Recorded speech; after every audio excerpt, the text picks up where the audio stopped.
In this video, I'm going to continue with the second part of the history of Jiu Jitsu, Brazilian Jiu Jitsu, in the context of rule set. What the last video was missing, it was a clear timeline in terms of rule set development across time. And in the previous video, it touched several things, including judo, the creation of judo, Kozen judo, and as well some philosophical and historical background on judo and a little bit of Brazilian Jiu Jitsu. So now I want to be a little bit more focused on how Jiu Jitsu develops in comparison to judo, to Kodokan judo, because as we saw that Mitsui Maeda, he came when he came to Brazil in 1914.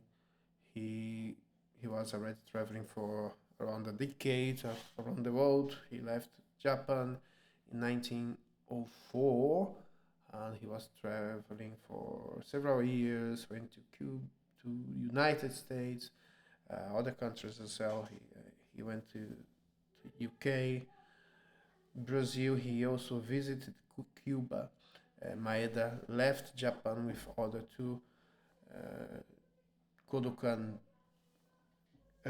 black belts, and with the idea of spreading Japanese culture. And everything happens after the Meiji Restoration in Japan is opening Japan up to the outside world.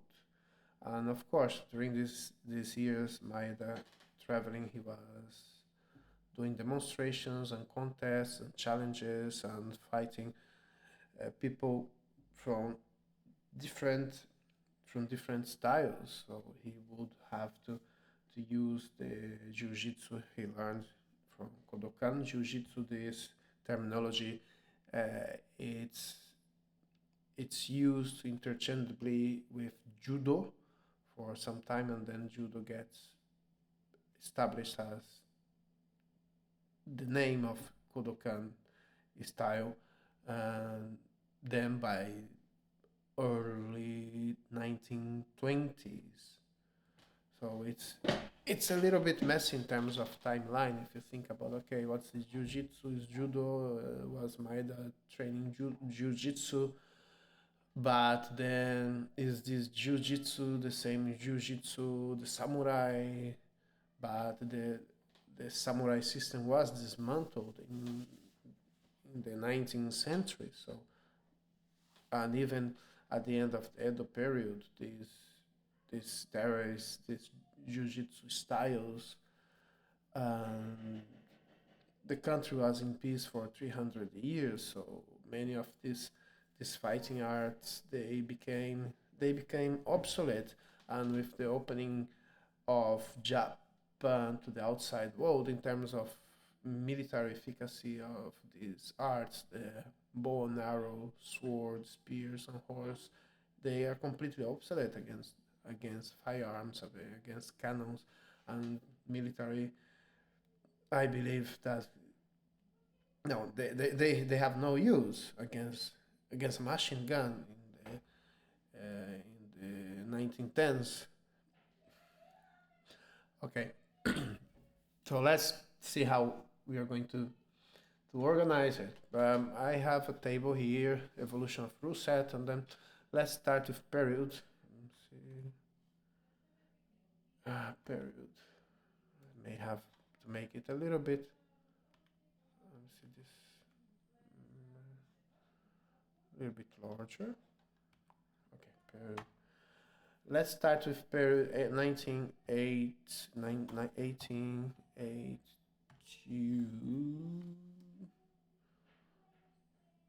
Okay, so the 1980s. Let's put 1980s here. 80s. Brazilian Jiu Jitsu known. Okay, there's nothing going on in Brazil. The the migration, Japanese migration starts at the very end of the 19th century. Migration to Brazil, 19th century. So 1880s, 1882. There's nothing going on there, but there is a development of Kodokan Judo in this period. Let's say 80s to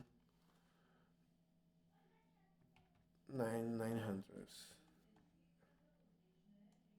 Okay. In terms of rule set, in end of Japanese migration, 19th century to Brazil, there's a first ship that arrives in Brazil. I don't remember right now. I'm doing this out of memory. I don't remember right now the exact date, but the first person recorded, Japanese person arriving, Japanese judoka, that arrives to Brazil, it was in 1908. Okay, this person arrives in 1908 to Brazil, and he arrives in a vessel. His name is Saku Sadamiyaku. 1908, Sadamiyaku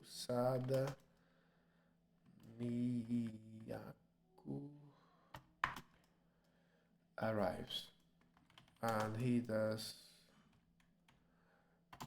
judo. I'm not sure, or jiu-jitsu. I'm not sure if it was Kodokan, judo, or because at this time, at the end of the 19th century, Kodokan, let's see, Kodokan, uh, at the end of the 19th century, the different oops, and 19th century, different jiu-jitsu schools merge into Kodokan. So what happens is, as Jigoro Kano was studying and researching and contacting and promoting this new style of jiu-jitsu, with all this philosophy behind that, we spoke about it yesterday. It happens that people from other schools they become part of Kodokan Judo. So some of the people traveling outside, some Jujutsuka, that's the way they call it, they become judoka. And they travel, these people from other jiu-jitsu schools, they even travel abroad, as it happens with Budokai, Budokai in London. It was founded, I think was the first association was around 1906, 1908, and the person founding Budokai, they I forgot Yukyutani. I think was his name, Taromiyaki. It was Taromiyaki Miyake and Yukio Tani. They also taught in Budokai. It is an oldest judo dojo in Europe. I used to go there mostly on Saturdays and for some time, for a couple of years, and also during the week when I could. Um, so yes, but these, as I know, these originally they weren't originally from Judo Kodokan, but there are some style of Jiu-Jitsu that then they become part of Judo. They call themselves Judo. So all these styles they get merged into Judo, not necessarily Kodokan Judo, but the terminology Judo itself, because Judo itself has a methodology behind it, has a philosophy behind it, as we mentioned yesterday. Okay, so in terms of rule set for for the judo practice this time, there's no winning by submission, pinning, and no limits,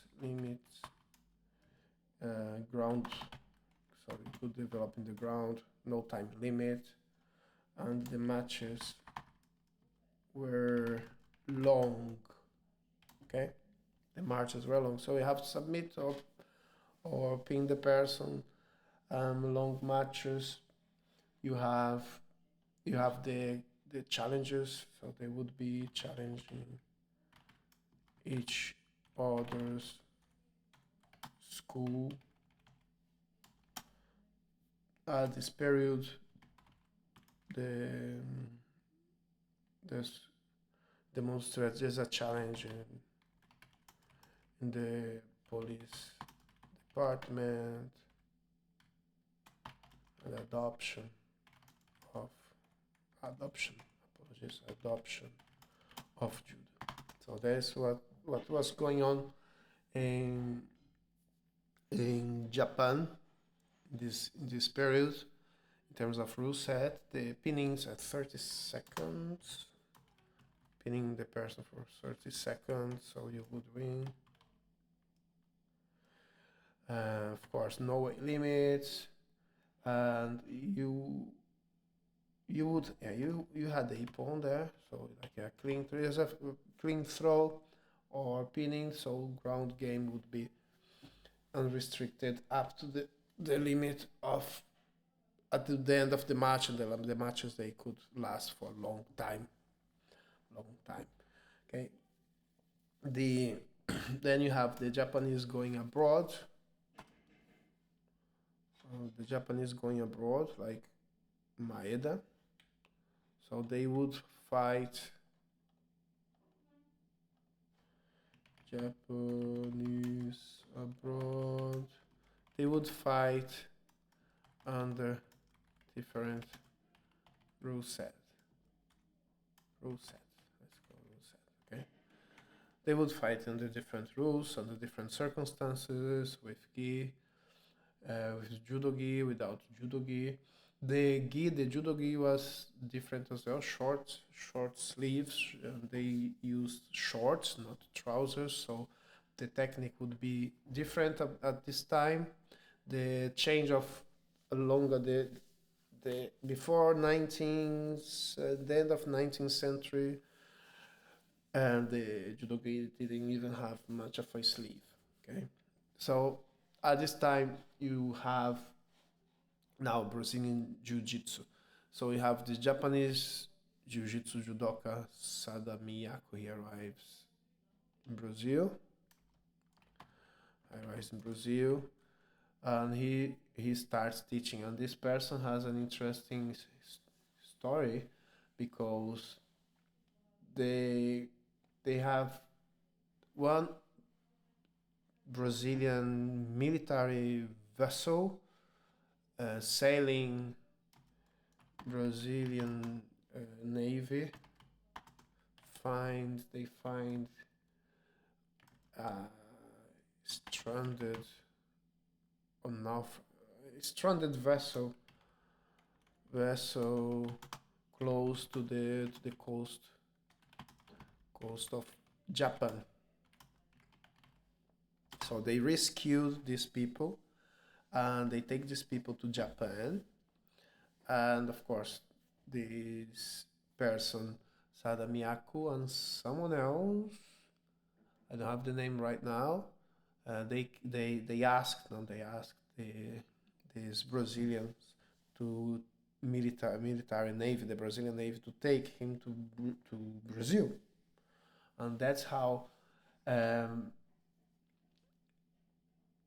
Miyako arrives to Brazil in 1908. Okay, 1908. If you take into consideration that Maeda, okay, before talking about Maeda, but then when Miyako arrives, he starts teaching. His judo or jiu-jitsu, judo to the navy, okay, to the sailors, okay. Then at this time, of course, the navy has boxing, capoeira, and they also adopt jiu-jitsu in their martial arts, their training, their training. So this happens at this period. Now, taking into consideration that, excuse me, Maeda leaves Japan in 1904 and starts traveling, goes to firstly to the USA and then to the UK, then Cuba, ends up in south of Brazil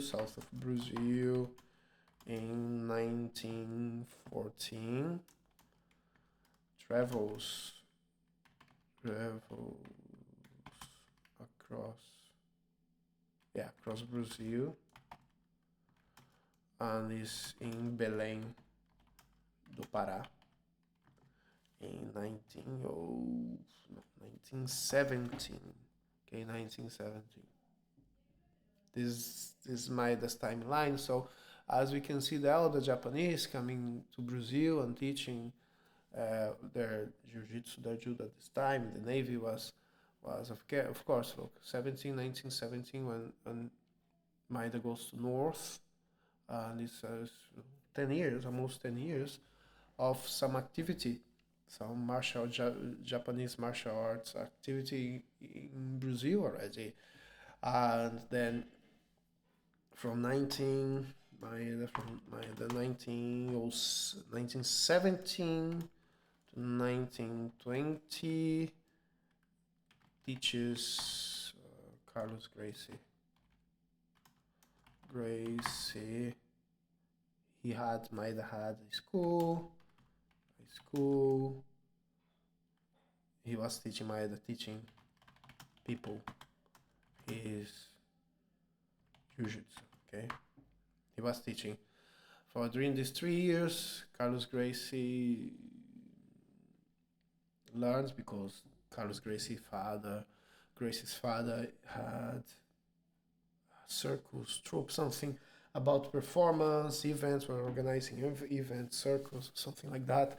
So Maeda would work with Carlos Gracie's father. So Maeda teaches Carlos Gracie for around 3 years.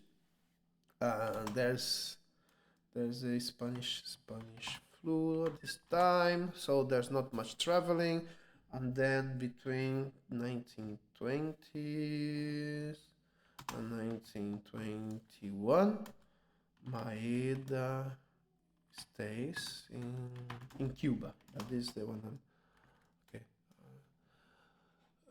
This is 1 year. Yeah, it's 1 year in Cuba. Then Maeda 21 back to Brazil. At this period, the Gracies, they go to Rio as well as Rio de Janeiro.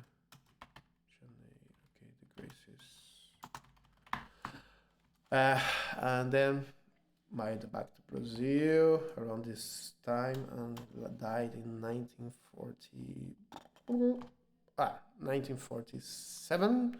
Around this time, he dies in Belém, Belém do Pará. Okay. Actually, you can the grave. He has a grave there, Belém do Pará, Maeda, Mitsui Maeda. Okay, so the rule set, of course, there's nothing going on here. Let me add something else here. So the rule set, they're actually challenged. There's nothing going on coming from the graces here in this era. However, there's activity beyond what the graces did at this time, including navy. Let me add something else here. Okay, now let's go and talk about another era. Another era. 1920. Okay, in 1915s. Then around the 1915s, 20s, in terms of judo, there's a rule set standardization of rules,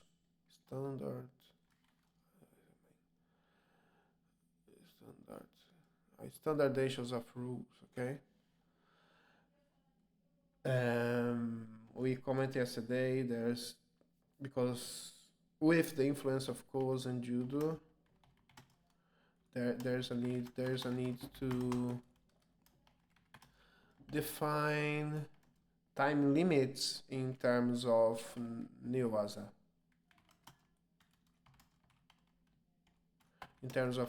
Because when there's no time limit in newaza, it will affect the whole tachiwaza. It will affect the style, and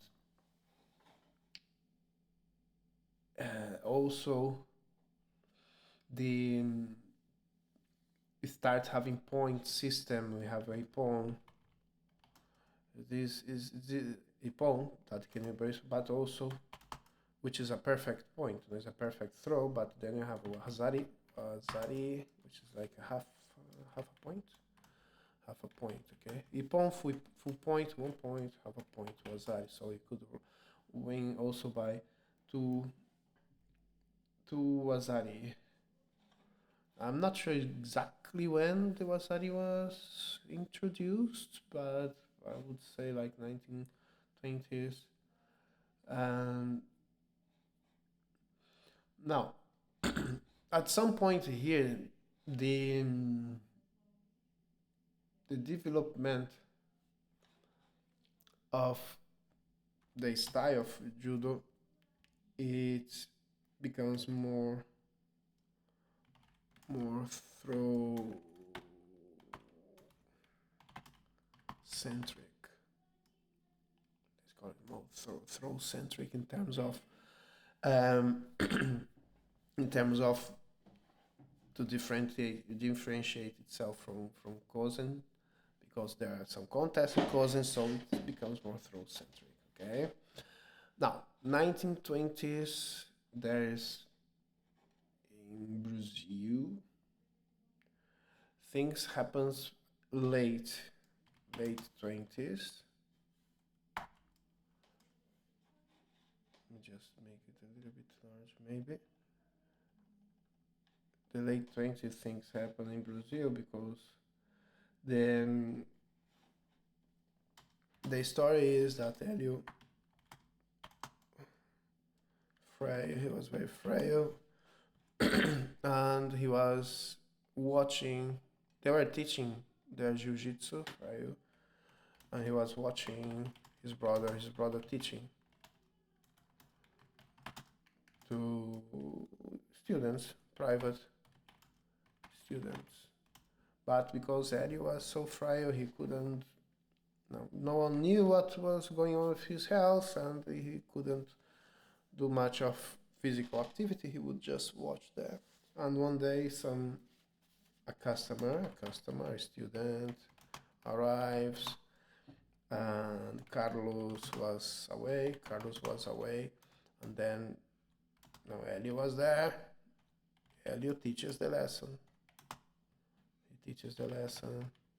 When Carlos arrived, is some president or some bank, I don't know, some bank, Brazilian bank or something like that.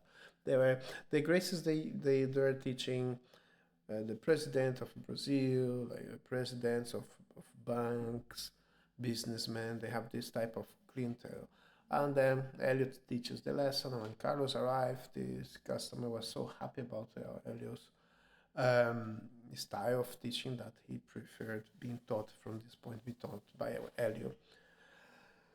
And in terms of rule set, the focus now the focus now is to win combat, win fights. So we have challenges between the 1930s. In the 1930s, you have challenges between fighters from different styles,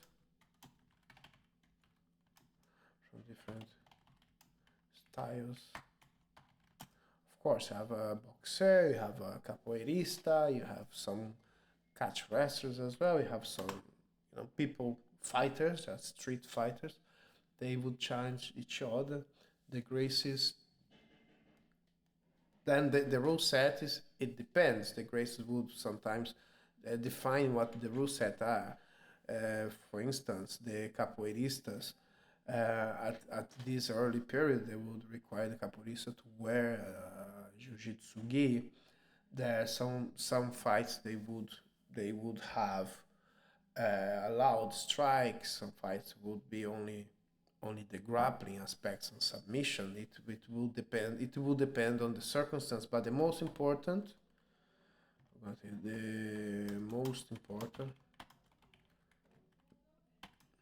I'm gonna put in importante. Put in Portuguese now. Não tem marmelada.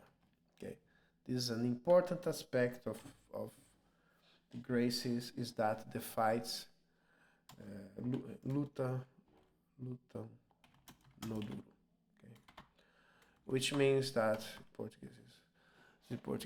which means that there was no fake fights, no pre-arranged fights. They always fight for real. Okay, não tem marmelada, luta no marmelo. It's like fights like you go and you know that it's like a demonstration, a fight demonstration. There are places in Brazil where there would be fights, only fake fights, no fights with agreed outcome, and they would mix with some real fights as well. So the graces, they wouldn't fight in these places. They would make sure that we don't engage in this, because their philosophy is a fighter's philosophy. They say that we are there to win in a real fight. So this is the strategy. Of course, no time limits, or a different rule sets. No, different rule sets. Depending on circumstances. Okay, circumstances. So that's what happens. That's what happens in this time in terms of Gracie Jiu-Jitsu. I'm gonna show you. See if I can show you something here. There is a photo. When you're trying to learn about these things, it's sometimes not very well documented, and there are lots of things on the internet, and you have to be very careful with what you read, because there are lots of articles talking about these things, and there are basically lots of rubbish and things that people make up and things that are not correct, and it's not clear. Here there is a magazine. It was a magazine uh, called Careta, is from the 1910s, and this is the ship from the navy that rescue these people close to Japanese coast. And then you have the I'm not sure these people have been familiar to. Okay, this is familiar people for the navy people. Okay, but this is the vessel itself, and then this person here is, and of course this is it is celebrated. It's a news. There's a ship coming back from abroad. It's a big thing, and this is Sadomiyako. It's very difficult to read this, but this Sadomiyako, he's doing a demonstration. This 1908, 1909. Let's see if I can have the date here. It's 1908. It's December 1908. This magazine, and then you have this Sadomiyako demonstrating there, and then eventually he becomes a teacher of his jiu-jitsu judo style. Okay, so these are things that we know that's true. These, for instance, in the 1930s, there are challenges and fights, and the Gracies are active fighting. This, for instance, is a newspaper, 1935. Anyways, in the 1930s, you can see the jiu-jitsu gi here. Okay, how it was. The jiu-jitsu attire. See, shorts, very short trousers. You see the sleeve. Look at the sleeve. How it is. It's short. So in this case, if you want to know what it is, it's like the Gracie brothers. They are condemned for 2.5 years of prison because they out of the aggression. There is a person called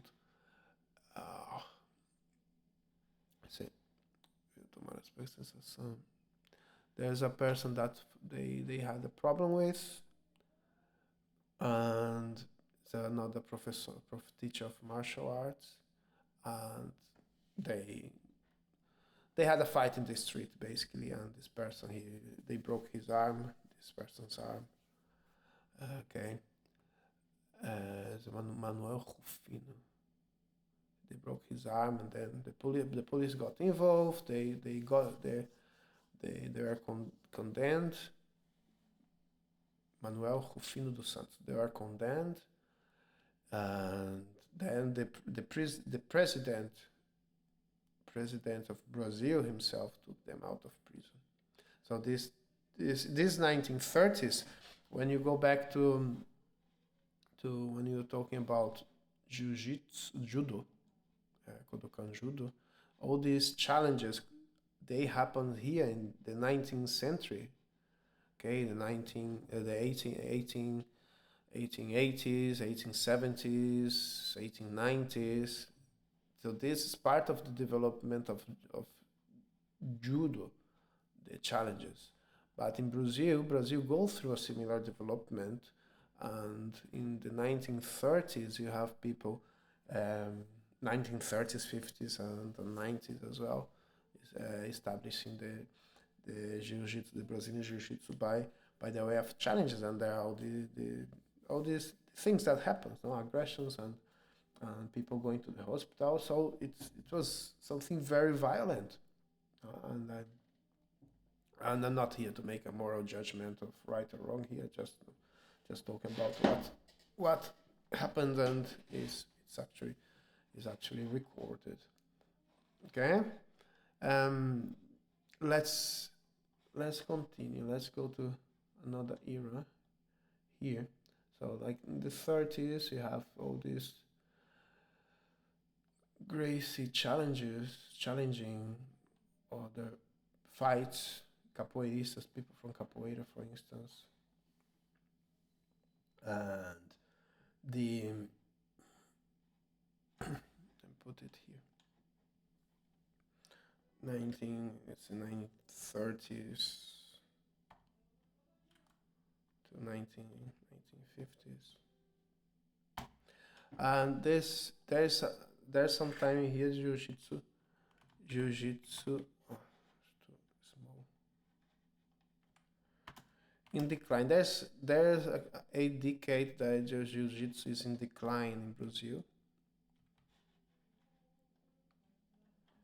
In decline in Brazil. For instance, this incident with Manuel Rufino has its repercussions, of course. There are limitations as well. Um, there's a fight. There are limitations as well in terms of. There's a fight with. Well, but okay, I just got a little bit lost in terms of data. Let's focus on this era. Um, Carlos travels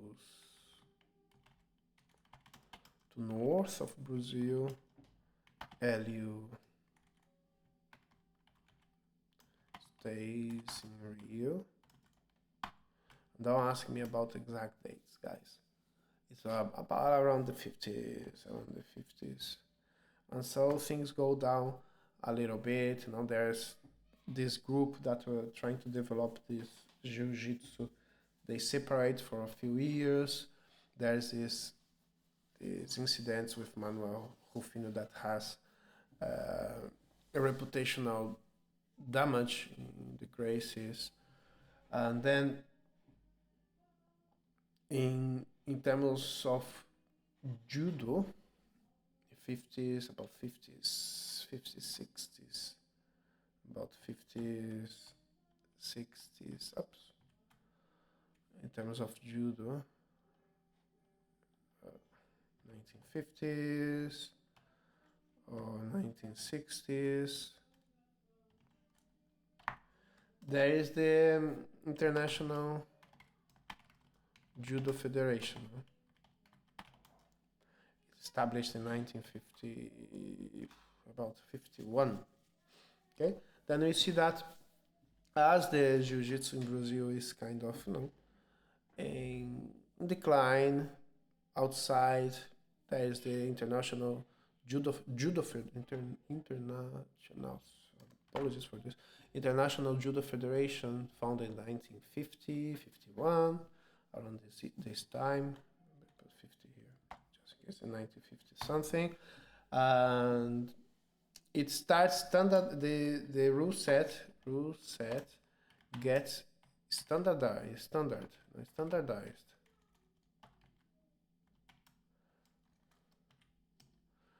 Okay, and judo, and there's a growth. The the judo becomes Olympic in 1960.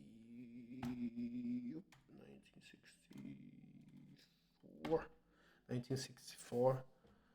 The judo goes to Olympics as well. Olympics. That's what happened. Okay, in this period. Okay, let me put just 1950s here, just to make it 60s. And so there's a growth in judo now. All this old. There's no longer no old jiu-jitsu. There's no longer old jiu-jitsu schools, competing schools in terms of similarity with judo. Judo becomes one thing. Of course, there's some remaining very small traditional jiu-jitsu schools, but internationally they don't make much difference. And in terms of rule set, it's all the standardization of rule set here. So they have like time limits, matches. In the matches, it's like 5 minutes. 5 minutes time limit. For weight division, you have the pole. You have pinning 30 seconds or 25 seconds. Okay, not sure about this one, guys. At this time, 1960, between 25 and 30 seconds. If there are any sensei here, please correct me. You can pin the person up to 25 or 30 seconds. You win. You have Wazari. Then you have Wazari for sure. Here you have half point. Wazari to win. You have the advantage. You have advantages as well introduced it, and so you have limit. There was a limit. I think it was 25 seconds here. Okay, 25 seconds. Okay, so that's what happens. Okay, so you have a standardization of judo, you have internationalization of judo, you have inclusion of judo in the Olympics, and it becomes or goes towards becoming something internationally not only recognized but internationally practiced. Okay, and in terms of jiu-jitsu, then when you go to the 60s, we have the jiu-jitsu growing again. The 60s now, jiu-jitsu growing again, growing in prominence.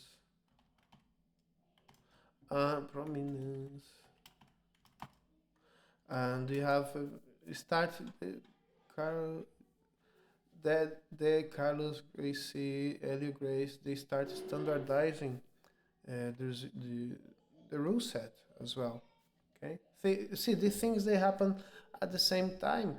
There are accounts of the Judo Federation trying to persuade the Gracies to change to judo, be called judo, and Helio Gracie is awarded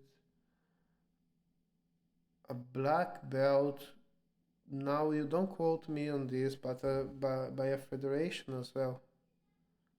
Something in this time. Okay, so there are the things of this trying to unify judo, unifying with Brazilian Jiu-Jitsu, Gracie Jiu-Jitsu as well. Of course, the Gracies, they know the value of what they had. They continue with the same philosophy, but they start working on standardizing the rule set. So we have rule set of 10 to 20 minutes. Minutes matches. Okay, you have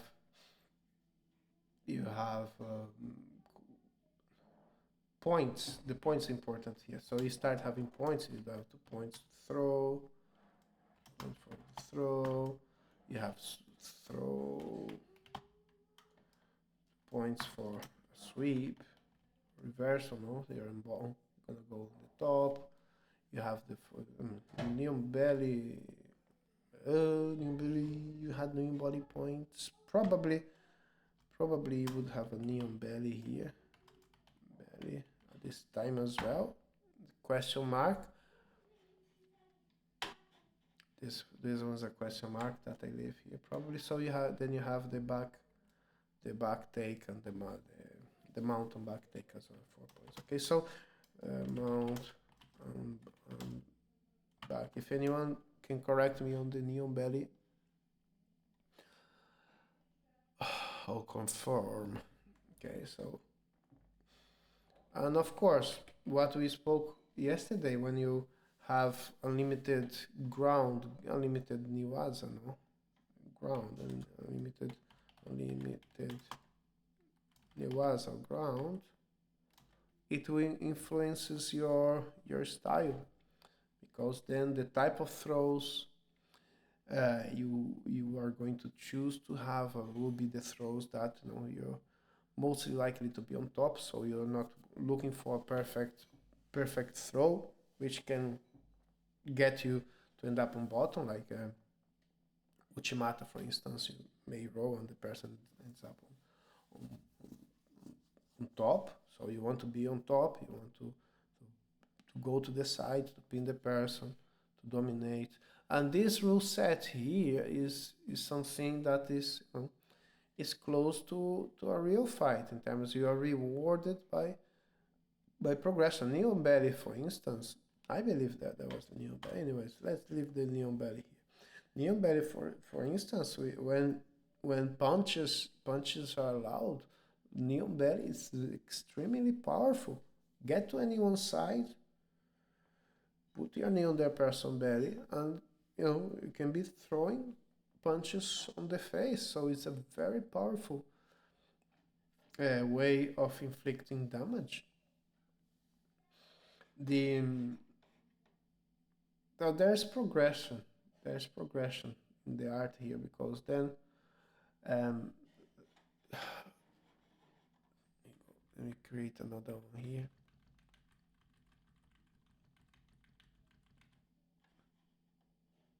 Then what happened in let's see, in the 80s? Let's get to the 1980s here. Around 90s, 70s, 80s. Okay, so what happened in this time? This jiu-jitsu, the Gracie jiu-jitsu, ele is for the elite. Okay, the elite is learning jiu-jitsu. The upper classes of Rio are learning jiu-jitsu. The smaller jiu-jitsu schools, Fada, for instance, Osvaldo Fada, they have their projects servicing, and this starts before the 80s, servicing the poorer parts of the society in Rio. But the Gracies, they have the private customers, private students, and they have 35 lessons. There's a methodology focused on self-defense. Okay, something very consistent in terms of philosophy across time. If you look at both judo and Brazilian Jiu Jitsu, the philosophy is consistent. Okay, the judo, okay, you have Jita Kyoei, Serioku Zenyo. Okay, you have focus on education, focus on moral, focus on physical development. There is a kata in judo for physical education, for like strength and conditioning, and jiu-jitsu throughout the decades is on self-defense, is the jitsu. And then you go back to these two terminals, the art and the way, and it has many implications, because judo, the Jogoro can change jitsu, what is the art. It's a military art. It's the art of Mars, the art of fighting, the technical part of it. To do, which is the way, is a way of life. So you can have the moral aspects. You have educational aspects. You have, that has a broader view. It's a tool for educating people. However, as we saw in the incidents with Manuel Rufinus, and there's a fight with Valdemar Santana as well, with Hélio Gracie, that happens in the 50s, if I'm not mistaken. It's fight, we are here to prove that we are the tough guys. And then Carlson Gracie fights Valdemar Santana. Okay, it's combated, so it is consistent throughout time here, consistent. Okay, and the focus of students is private students, the elite. So it's not something open, and it's throughout the whole 80s. You have this time you have Hickson versus Reizuru. That was I remember this. I was very I mean they used to talk about this fight when I was very young. Okay, and it had happened like long time ago. People would talk about the things because they would show this on television. And throughout the end of 80s, I remember interviewing, they would interview Ellie Gracie, and the uh, let's talk about a little bit of judo here. So in the 80s, what happened in the 80s? I don't have much information about judo in the 80s, but it's Olympic. It's becoming Olympics. But at this time, something that is important. The rules allow for direct leg grab. This is important. Okay, direct leg grab. There is thing before OY geese, and then there's an introduction of blue and white, but it's more like this. Introduction for blue white geese. Okay. And of course, and it's Olympic, of course. Then you have the governments investing in judo. You have people dedicating their whole life to go to the Olympics. And here, what happened here in the 90s is something. In the 90s, there is a trend, it's like a social, cultural trend of they would call it the PT boys. PT boys. The PT boys were like fighters. They would train jiu-jitsu. Okay, they would train jiu-jitsu. They would go out to the nightclubs and they would fight in the nightclubs, like fighting in nightclubs. Okay, so it was. So jiu-jitsu becomes associated. Jiu-jitsu becomes associated with um, with with people fighting the street. So it wasn't a good thing to do jiu-jitsu. The mothers with fighters or fighting in the street. So the mothers wouldn't send their children to do jiu-jitsu in the 90s. Okay, in the 90s. Okay, they wouldn't. The Gracies, they were involved in fighting the nightclubs. I remember the some brothers or cousins from the Grace family. They got involved in a big brawl in some God knows somewhere beginning of the 90s, and then Elio Gracie himself, he gave an interview, and I remember his words, no? Because these guys, they're like, no, they're part of the culture in this time. So we knew about them. When I was young, I knew about Elio Gracie, I knew about Hickson, and he would say it was very late. It was late 80s or early 90s, and I remember this interview I saw in the television. And Elio Grace to defend his children or his wife. So no, they are like the Incredible Hulk. No, if you don't do anything to the Incredible Hulk, he doesn't do anything to you, you know. But if you mess with the Incredible Hulk, you get yourself in trouble. So this is the type of language we had at this time. So this was his answer, and I remember it. And because I think there was this series, The Incredible Hulk, with this bodybuilder in the 70s, and throughout the 80s they would show this series in the television in Brazil. So something, I don't know, he made this. There was a metaphor, and that's it. That's the way it is. And the 90s, yeah. So not great. Karate was a big thing this time, and karate as well. They would invade the Graces would invade people's academy and challenge the teachers. You see, throughout the whole, like most, it's like 80, 70 years, 70 years of a fighting culture in Brazil. Fighting culture. So this is what the difference. What makes judo different to jiu-jitsu, even they coming from the same root. I mean, it's the philosophy, it's the methodology, and there few things happen here. Look, in this time, in the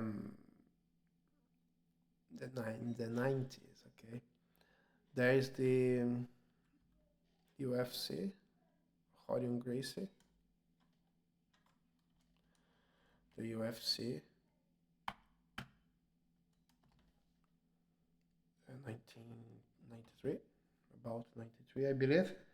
The first one. It was designed by Rorion Gracie in a way that to prove to the world that Jiu-Jitsu is an effective, is more effective than other fighting styles. So it was designed the way it was.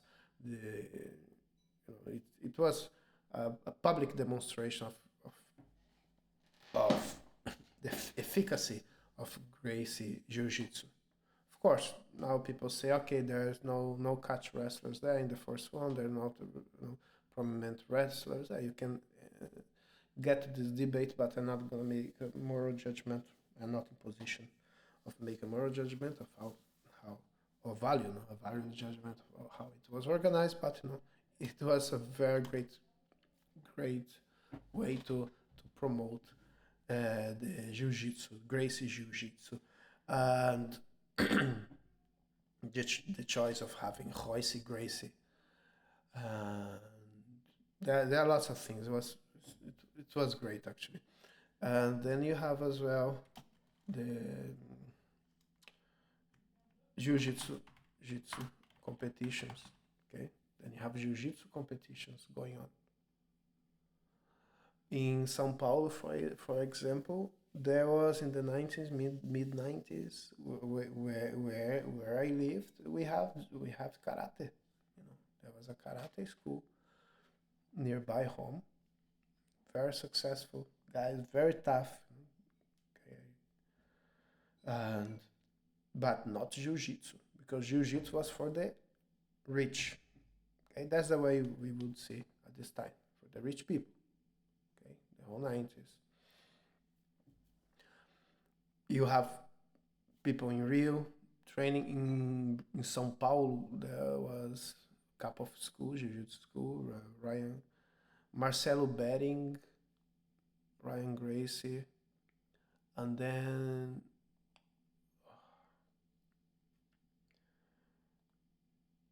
Brasa team, Fábio Gurgel, he went to São Paulo. Then you have Fernando Tererê, he spent some time in São Paulo as well. Teles, with Teles, Eduardo Teles, sorry if I make a mistake in the name, Eduardo Teles, he plays a very good turtle guard. And all these guys, they are competitors, they're jiu-jitsu competitors. So there's a rule set already established in the 90s, and there's a growth of jiu-jitsu. And this is the 90s. Let's see if I can add something here, something else here. Now let's talk about 2000. Let's finish with 2000. Then 2000s. But late 2000s, what happened here? It was with judo. When was 2010, 2008? Okay, late 2000 days like banning leg grabs. Okay, and this was a big thing because then all the tewaza, or not all the tewaza, but there are lots of tewaza techniques, hand techniques that like no morotegari for instance, you can't do anymore. Kataguruma, you can't do uh, anymore. The foot pick, kubishi eshi, foot pick. I don't remember the name. Japanese foot, dropping your knee and catching the heel. You can't do anymore. So it changed. It changed judo. Changed judo. You have the elimination of Koka. You have Yuko. You have Wazari, Yuko, Koka. They eliminated the Koka.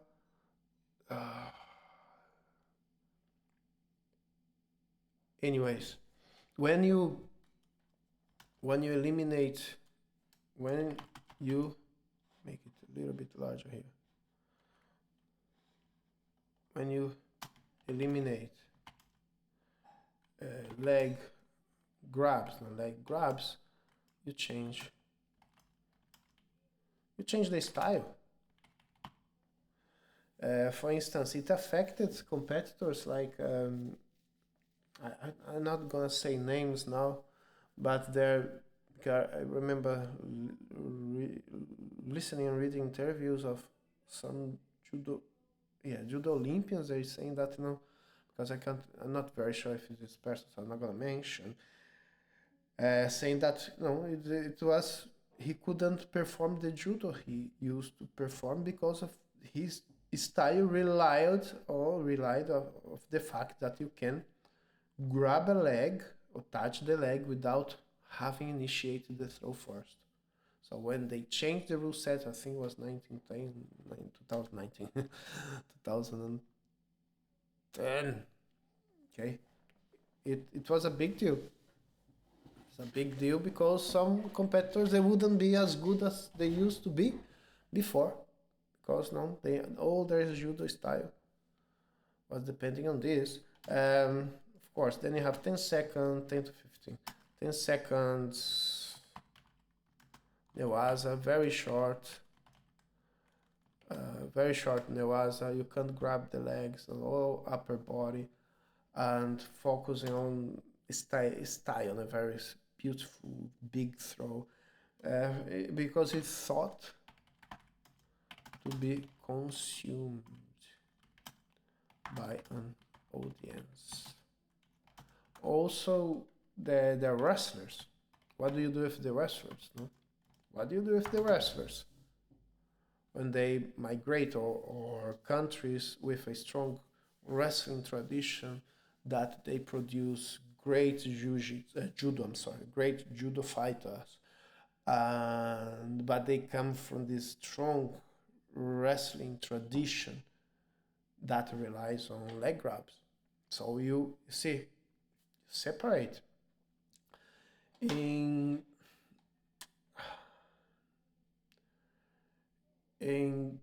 the 2000s, 2010s. So there's international in Jiu-Jitsu international adoption.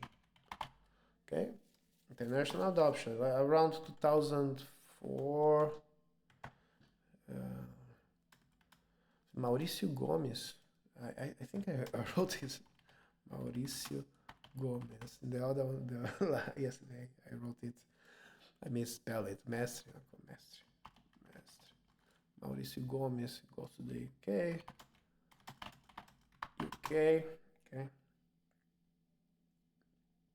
You have many people going to the US. Many people going to the US. Over 2000 something. Early 2000s. Okay, early 2000s. They open. Then you have the Roger Gracie Academy in the UK. And In, of course, USA, the Brazilians go just in masses to the USA, IBJJF, Worlds. There you have the Portugal IBJJF, European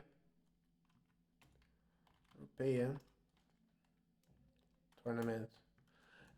Poland today has many good jiu-jitsu practitioners. Polish immigration to the UK because part of EU, and the Polish economy improves over time.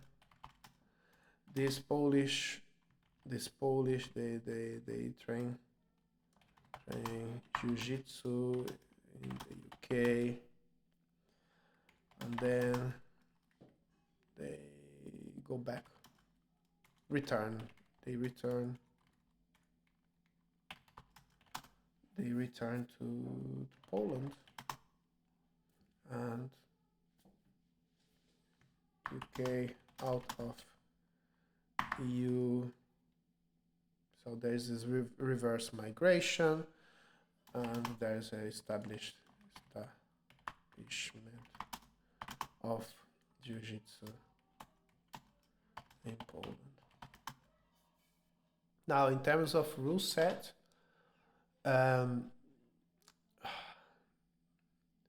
are things in terms of jiu-jitsu rule set, because the rule set is focused on effectiveness, jiu-jitsu effectiveness in terms of fights, no? Because you have the 2010s jiu-jitsu has a rule set, you know. You have like blue belt, adults blue belts, you go 5 minutes, purple 5-7 minutes, brown and black 10 minutes. Brown was 8 minutes. Brown 8 minutes actually. Black 10 minutes. Yes, brown 8 minutes. Okay, 10 minutes. Leg lock restrictions to up to white, blue, and purple. This also impacts the development of Brazilian Jiu-Jitsu, this limitation, because we don't have to do it, we don't teach so many people, and they weren't introduced to a leg lock system until they were purple brown, you see. Then of course you have the no heel hooks, of course, no heel hooks. It also influenced the style of jiu-jitsu, the development of jiu-jitsu, and no heel hooks to any in any division. No heel hooks, gi, no gi. But just let me finish it, because I don't know how long I have been talking for, maybe for 1 hour already. I want to write it up. Okay, so then you have now 2020s, oh, 2020s, as today. So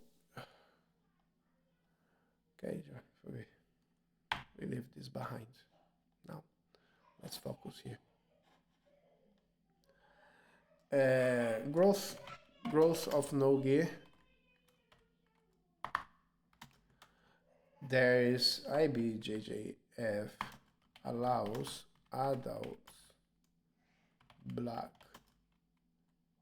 no-gi heel hooks. Okay, so they adapt because there's actually a lot of people doing no-gi, so now is there are different rule sets. You have ADCC rule sets, you have Eddie Bravo rule set, you have different uh, mm, different rule sets, adapted rule set that are adapted depending like CJI now they have their own rule set, UFC Pass, they have their own set of rules.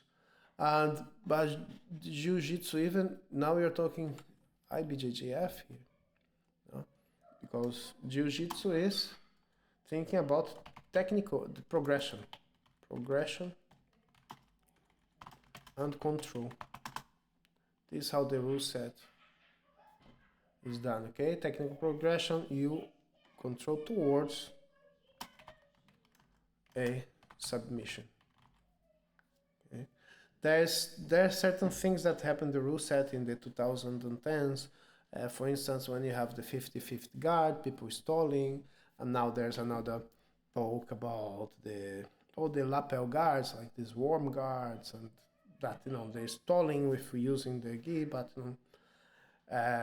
the interesting thing about Brazilian Jiu Jitsu, because as it is decentralized, I'm gonna finish now, as it is decentralized the way it is, it allows for innovation, and this is great. There is something going on right now. Just to finish, wrestlers. Do you remember the wrestlers? Remember the wrestlers in judo? How it was dealt with?